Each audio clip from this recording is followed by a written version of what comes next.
Hello traders, and welcome to NOFT's Weekly Market Compass, where we help you navigate the week ahead. Our Weekly Market Compass is brought to you by our head trader Troy, who in between assisting traders and taking the next step in their careers, provides weekly and daily guidance in our live trading room every single day. Before we get into this week's guidance, we need to remind you that trading does carry significant risk, and all information in this video is just provided for educational purposes only and is not an offer or recommendation to trade future stocks, options, or Forex. From everyone here at NOFT, good hunting out there and happy trading. Here's Troy. All right, well, welcome everyone once again.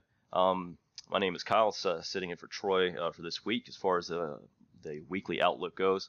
Let's go ahead and take a look at the docket for the day. Actually, for the week, it's going to be fairly quiet. As far as any numbers today, we do have in the Canadian dollar the business outlook survey. For anybody trading the Canadian dollar, their economy has been pretty, pretty decent. Spending is up, demand is there. Services, their service sector is really fairly strong for the Canadian dollar. Probably going to see a few rate hikes this year. So I would imagine this would probably be a fairly decent survey. But as far as anything else on the docket for the day, nothing really too much to look forward to on Monday, Tuesday.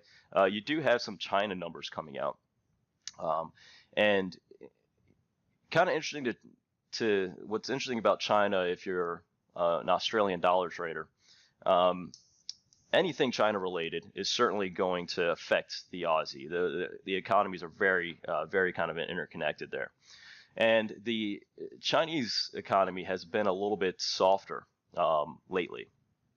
And with that said, the CPI and PPI coming out, you can see that it's forecast 4.8%, previous was 5.8%. Definitely expect that to probably fall in line with that 4.8. Not too sure you're going to see a surprise to the upside. It is China, so you never know. But I wouldn't be surprised to see any type of upside there. But if you're an Australian dollar and you trade the 6A, for instance, I tend to like to swing trade the Aussie versus actually day trade it. Though if there's a setup there, I'll go ahead and take it. It's kind of a slow mover. This is something you need to really keep an eye on here because any downtick in the Chinese economy is going to certainly affect the Aussie dollar here. So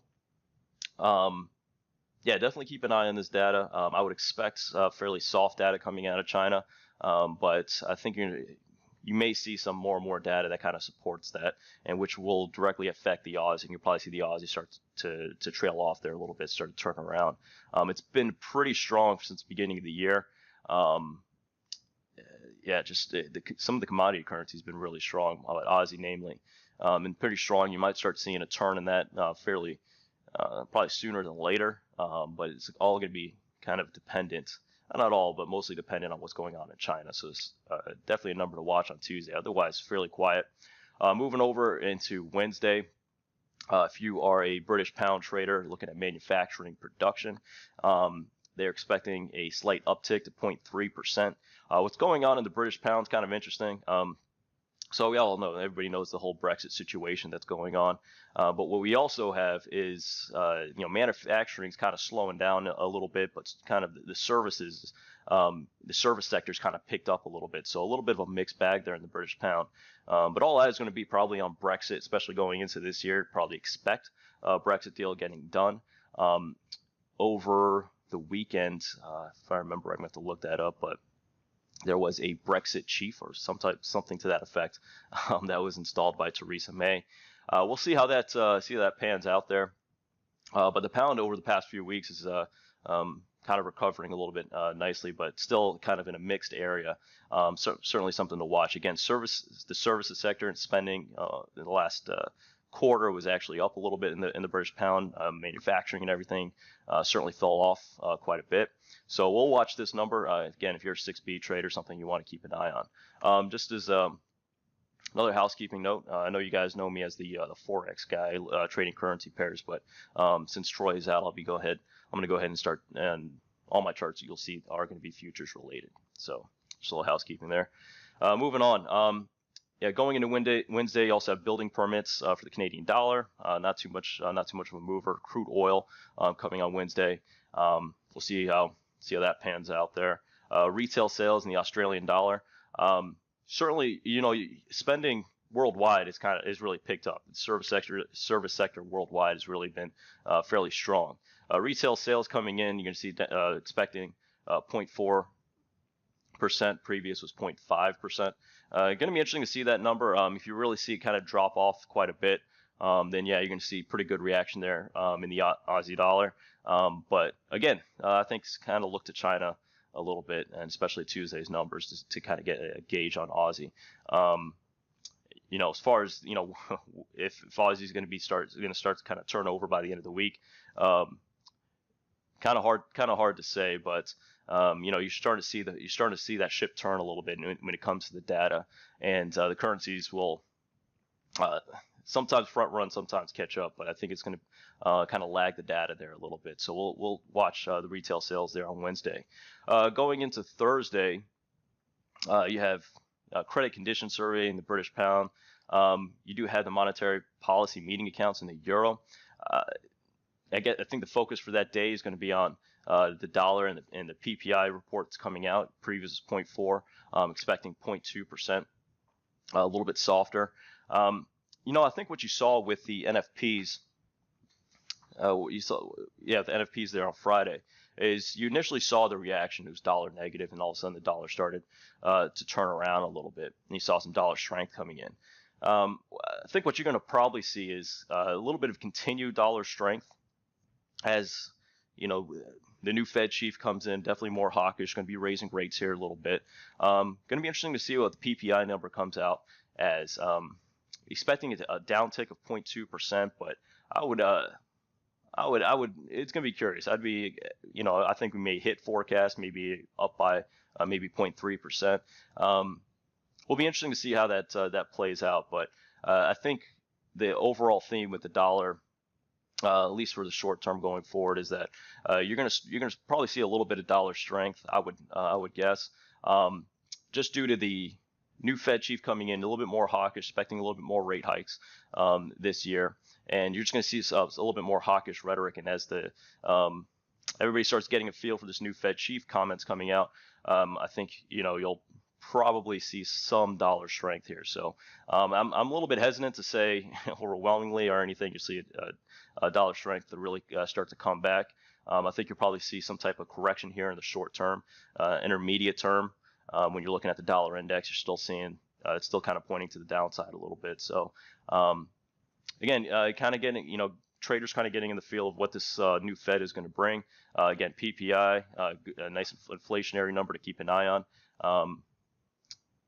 Expecting just a slight drop, and I'm thinking maybe get a slight uptick, but that's just speculation on my part as a trader, right?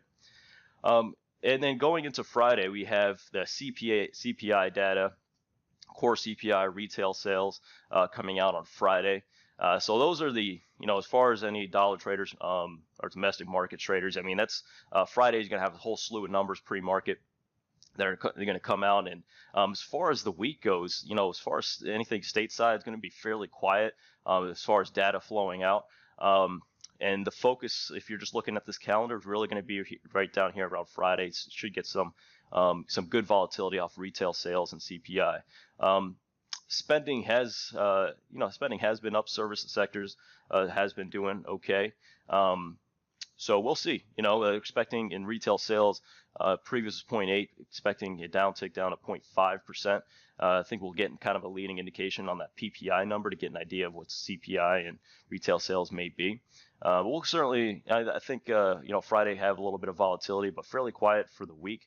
Obviously, any type of rhetoric that's going to come out, some of the talk about the tax talk is kind of fading out of the market a little bit. Not seeing as many headlines coming through.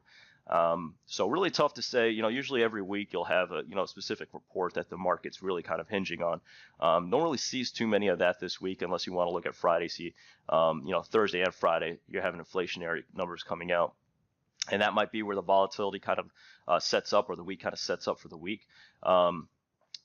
So it really tough to kind of pinpoint exactly what to a specific report on the week to kind of build up to. But otherwise, fairly quiet week. Not too many huge numbers coming out.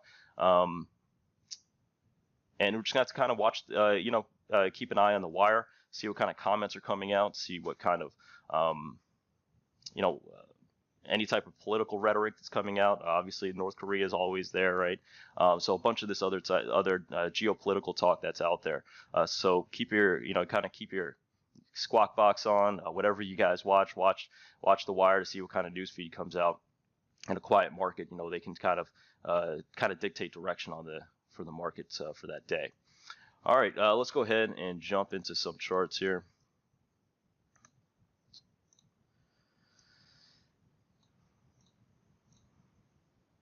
Let's go ahead and start here with crude oil. All right, crude oil on the day, we're looking right around just above $62, little double top there for a possible short. Obviously, that's the obvious one to look for. It's looking fairly weak up here. You see this correction here is also a little bit indecisive, kind of grinding along to the side here. When I'm looking at double tops,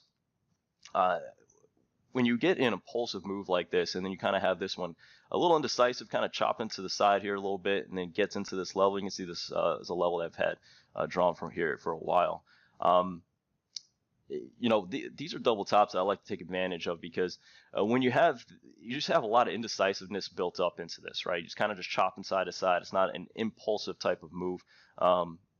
And as it just kind of grinds along, this, kind of flattens out here a little bit, right above $62, looking for a possible short there in the crude oil should we continue that type of price action. Going to be interesting to kind of watch there. As far as anything towards the long side, right around $60. So I'm looking for a little bit of a break of this. If we can get around $60, might go ahead and press it. Not sure we're going to get that type of we could actually, I guess we could get that kind of correction, but with a fairly quiet week, seeing what the crude oil inventories numbers is going to come out at, I think $60 is going to be the level that ideally I'd like to go ahead and take. But you can see the pretty good move to the upside here since the middle of December here. So kind of printing a formation here that I like right around $62 for a possible short. We'll see how that pans out. So right above 62 for a possible short, looking around 60. Maybe later on this week for a possible long if we get that kind of correction. Though I'm not sure you want to be on the long side, but might be a decent pullback to take advantage of. Gold creeping higher. I don't know what to say about gold here. Certainly creeping higher here. Pretty good. Pretty good start to the year. Ever since the middle of December, same situation. Commodities and metals and whatnot just really kind of soaring here. Looking around just above, right around 1330. Just looking for a little bit of a leg higher to go ahead and take advantage of here in gold. In this, for me, in this area between 1330 and right below 1310 here, kind of an area that's a little indecisive for me. I don't want to get in here and press it to the upside. I don't really, just looking at price action, don't really feel this is a great short here as well. So you're going to be holding out until about 1330 and keeping an eye on this. Again, just below 1310 for a possible long. But this entire area right here, for me, just kind of a little bit of no man's land. You do have some structure, especially like through here. All right. But when I couple that with current price action, it's not really a great environment for me to get involved in. So just kind of waiting for that level to press a little bit higher and right below 1310 for that long.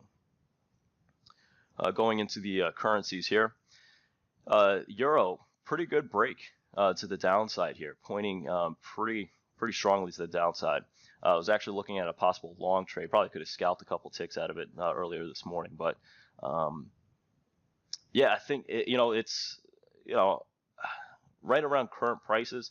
If we can get a double bottom, maybe a little bit of a higher low, might certainly take advantage of that. But a pretty heavy currency on the day.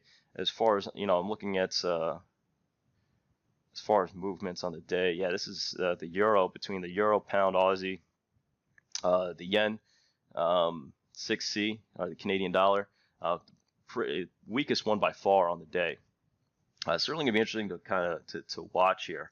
I would, if we can go ahead and get short, we can get around 2050 for a possible short retest the bottom side of this. Would certainly take a look at that.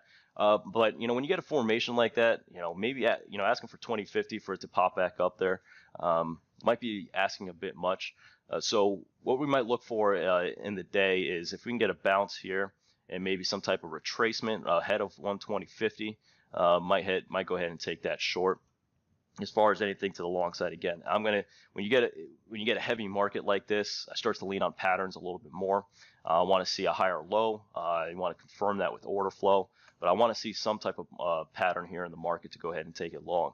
Should this level break, I think right around 119.70 or so, I can be testing some tops, previous tops here as well. All right, before we start getting into higher volume here, I'll be looking for that 119.70 for a possible long should this current prices break here. So I'll be watching for a formation here. Don't really have a signal yet to go ahead and take advantage of, but watch for that pattern and then confirm with the order flow right around current prices for possible long. Going over to the British pound.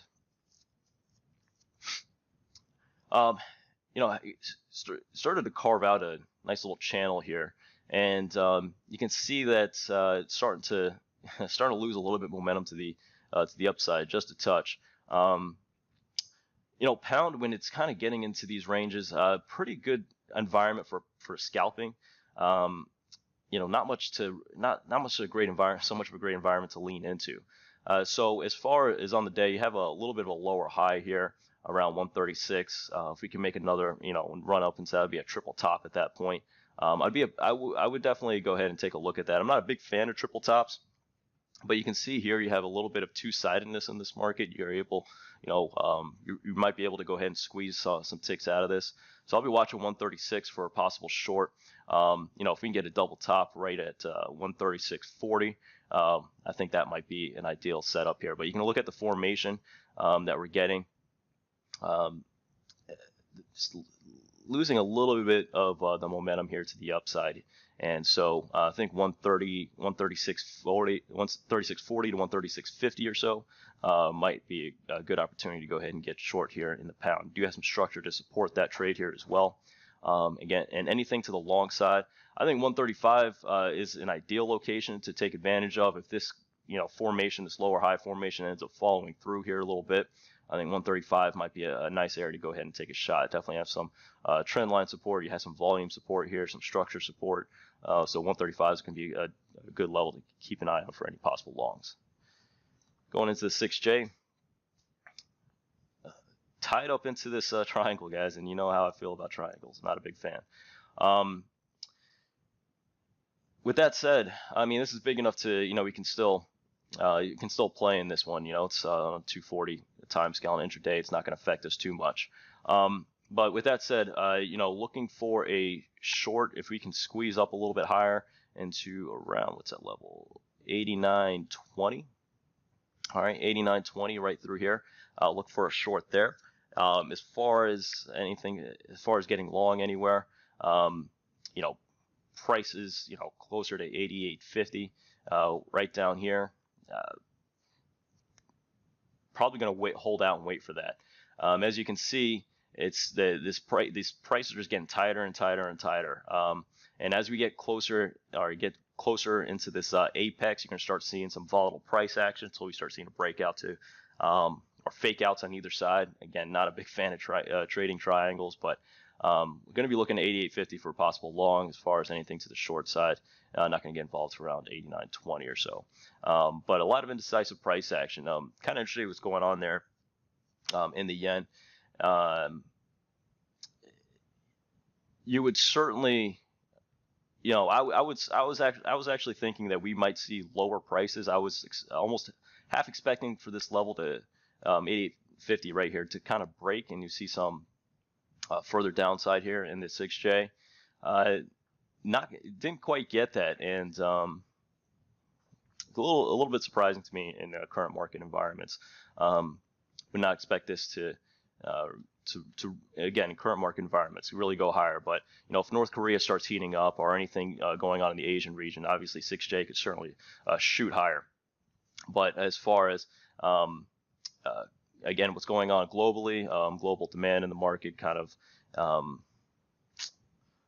a risk-on type of approach. I would expect 6J to be a little bit lower here, but didn't quite get that, which I thought was a little interesting. But again, going to watch 88.50 to see if we can get any type of formation. You do have trend line support through here. You do have low volume support there as well. A nice little intersection point, confluence type of point right there, and 89.20 for a possible short. And going into the Aussie dollar, again, it looks like it's gonna kind of wait for data to unfold and see what's going on here in China. But I would like to see a move up. You have some structure back here, but right ahead of 7,900, that figure. I think we'll get a leg up here, but I think probably between 7,900 and maybe 7,950, we might start seeing a turn here in the Aussie. But getting ahead of myself there a little bit. As far as levels to look at, 79 or 78.90 for a possible short if we can squeeze up there a little bit higher. As far as anything long to the upside here, I think you do have some. I wouldn't oppose getting long right around 78.20 and kind of pressing these highs here a little bit. I'm not really sure. I really want to do that in the Aussie. If you look at this price action right here, you can see the market's not really, it had from December, even the beginning of this year, has had a pretty good run, but you can just see in the price action that the market's a little bit, is getting a little questionable here, right? I'm getting a little indecisive here, trying to pick a direction, kind of setting up very similar to poor high in a market or a poor low. You see volume kind of picking up, but not really the confidence to follow through with a trade like this. So kind of really getting tied up around 78.50. Given the move and the data that's coming out, the Aussie numbers haven't been, terrible, but they haven't been great. They haven't been great lately either. I would still think there's a little bit more of a leg. There's still a little bit of a leg here left in the Aussie. Not really a place for me if I wanted to swing trade this, unless I had some type of price pattern in here in the market. Not really a place for me to go ahead and really trade. A little bit kind of like gold, just kind of in no man's land here in between a couple levels. So, with that said, right before 7,900, if I can get any type of formation there and signal to go ahead and short, we'll go ahead and take that. Anything to the long side, again, I'm not going to be looking at this level to really get aggressive on. Even through this, it's going to be a little bit tough. But if you wait just before, right around 77.90 or so, if you want to get aggressive with this, that was kind of the beginning of this indecisive price formation here. You may be able to take a shot there. Ideally, if we can get a pullback, I think all the way down around 77.30. If we can get a pullback to around those prices here, let's go ahead and put a Fibonacci on this to get some idea of context. Yeah, that'll be right around a 38.2% retracement of that move, of this move so far. Ideally, I'd like to see a pullback down to that before getting long here in the Aussie dollar. But a little bit of no man's land for me currently. But ideally, I'd like to see that price going forward. As far as anything in between here, I'm gonna have to see how the week plays out. I'm not gonna say I won't take it. I just like to see how the week plays out. All right, let's go to the Canadian dollar. Canadian dollar has been a pretty strong economy. Talked about this in the news section. Been pretty good. I mean, the numbers have been coming back good. Again, demand is there, spending is there, manufacturing is there to a degree. So Canadian dollar has been performing pretty well. Here, you can definitely see reasons for some rate hikes going forward this year. So expect some bullishness here in the Canadian dollar. But with that said, from the beginning of the year and towards the end of the last year, on a really, really good run here. And so with that said, looking at levels, right around 8,100, for a possible double top to go ahead and get short if you want to get short. you know, definitely don't want to get too carried away with the data or whatnot, but because you can see a pretty decent run here. But if you get a good formation, good signal here around 8100, I think that might be a good opportunity. I think we could actually, I certainly think, and have reasons to back why, you know, the Canadian dollar should continue to squeeze a little bit higher. So would not be surprised if this 81 figure goes ahead and breaks, and we see the next stop right around 8170. Right around 8170 for a possible short. But well, I'm going to be certainly looking at 8100, the figure, as well, and see what kind of signals that we get.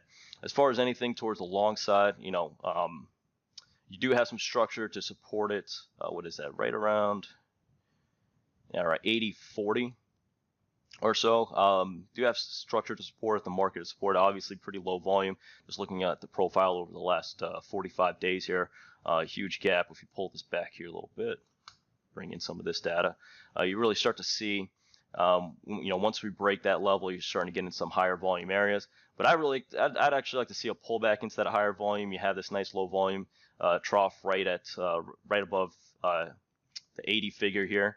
If we can get a pullback into that, I think that might be a good opportunity to get long as well. But, you know, we'll watch crude oil numbers and see if we can get any type of volatility, any type of reaction, maybe have this pullback here a little bit. But the underlying numbers behind Canadian dollars certainly supporting this move here. So there's definitely a lot of strength in this move. But anyways, if we can get a pullback to around 80 the figure, we'll look for that for a possible long, 81 for a possible short. But definitely can see this kind of break and squeeze a little bit higher. To around 8170. And finally, let's go ahead and go into the bonds here. All right, you know, finding a little bit of a floor here and a bit of a double bottom. You know, bonds been a little bit tough, but you do have structure around 124 to go ahead and short.